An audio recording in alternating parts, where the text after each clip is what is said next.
Assalamualaikum warahmatullahi wabarakatuh. Perkenalkan, nama saya Wina Lisnawanti, NIM 3402190179 dari kelas manajemen F.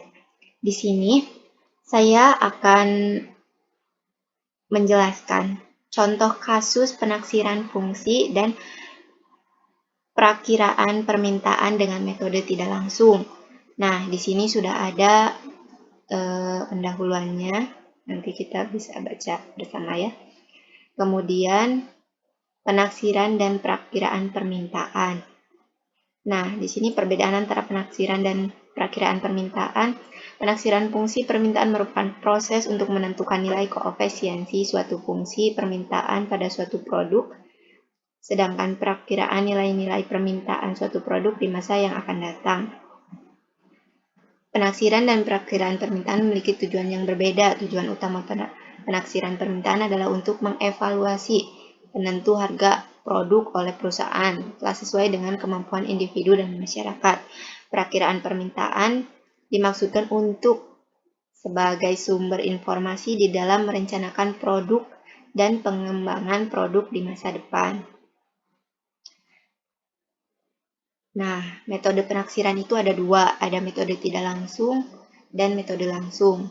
Di sini kita akan menjelaskan untuk metode tidak langsung. Langsung saja. Nah, contoh kasus penaksiran fungsi dan peramalan permintaan dengan metode tidak langsung.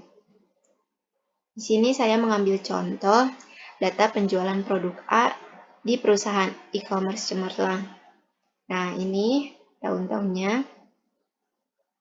Ini data penjualan produk A di perusahaan e-commerce Cemerlang Putra. Kemudian next ini untuk data penjualan seksi silang produk A di pasar. Seperti ini ya. Nah, pengaplikasian analisis regresi secara manual. Di sini ada pembahasannya. Ini untuk perusahaan e-commerce Cemerlang. Jumlah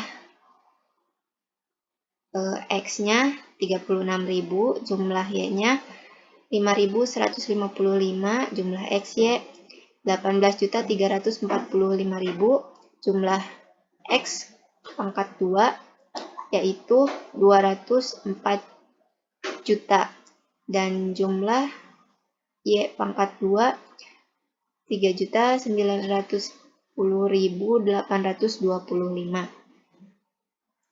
Nah, untuk rumusnya itu bagaimana? Di sini.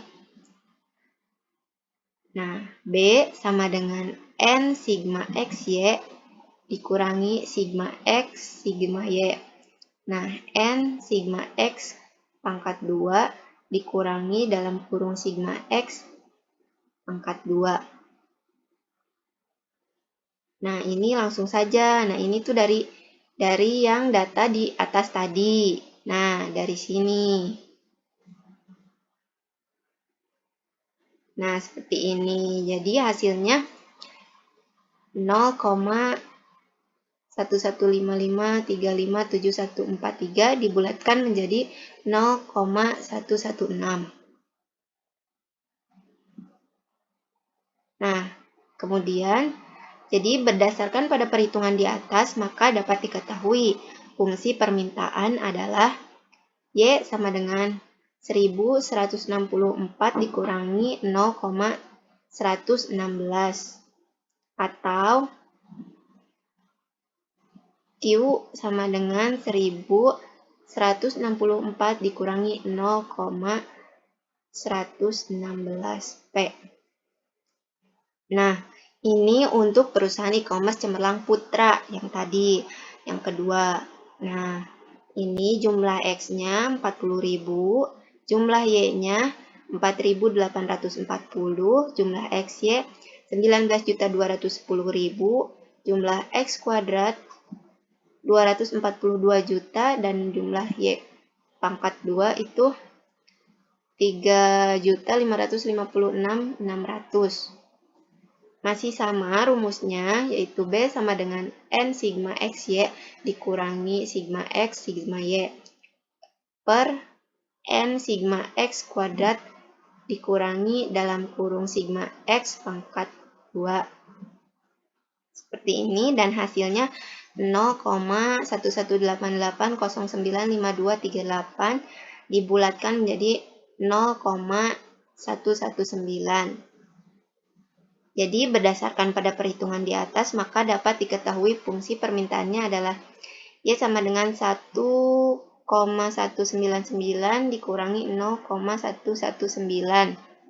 Atau Q-nya adalah 1,199 dikurangi 0,119. Bagaimana dengan analisis korelasi produk momen? Nah, ini seperti ini. Ditabelkan.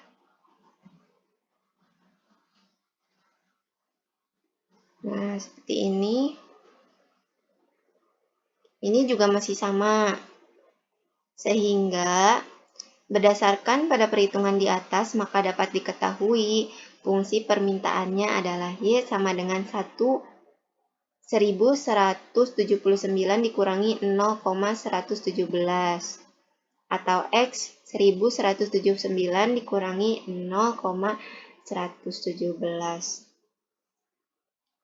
Koefisien determinannya sama dengan R pangkat 2 dalam kurung N sigma X Y sama dengan sigma X sigma Y per akar N sigma X kuadrat dikurangi dalam kurung sigma X kuadrat dalam kurung N sigma Y kuadrat dikurangi dalam kurung sigma Y kuadrat. Nah, seperti ini. Perusahaan e-commerce cemerlang. Nah, perhitungannya seperti ini tadi.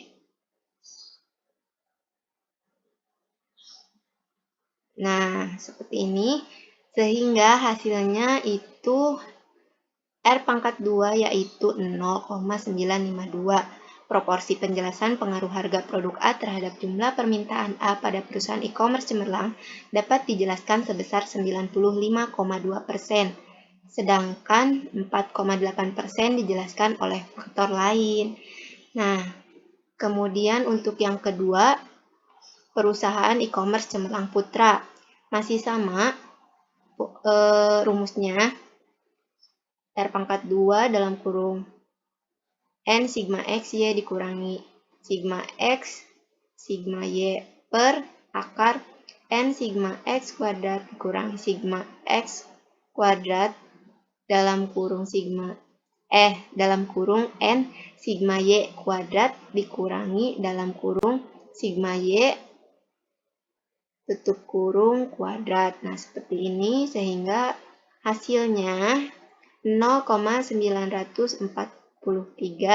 Proporsi penjelasan pengaruh harga produk A terhadap jumlah permintaan A pada perusahaan e-commerce cemerlang Putra dapat dijelaskan sebesar 94,3%, sedangkan 5,7% dijelaskan oleh faktor lain. Mungkin hanya itu saja yang bisa saya jelaskan. Untuk kekurangannya, mohon maaf.